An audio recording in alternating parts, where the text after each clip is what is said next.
នេះគឺការធ្វើតេស្តសលេងបាសផ្ទាល់គឺយើងក៏ដាច់ Bluetooth ជាមួយនឹងទូរស័ព្ទនេះជាមួយនឹងបាសហើយនឹងទូរស័ព្ទនេះ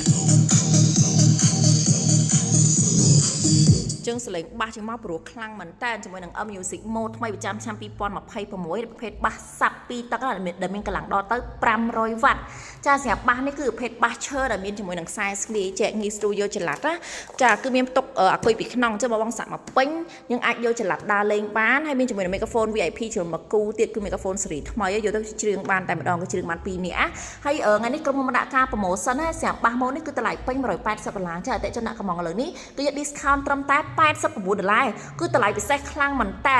សម្រាប់បាសម៉ូនេះចាគឺយើងរចនាម៉ូតមកពីសហរដ្ឋអាមេរិកគឺរូបរាងស្អាតខ្លាំងមែនតើ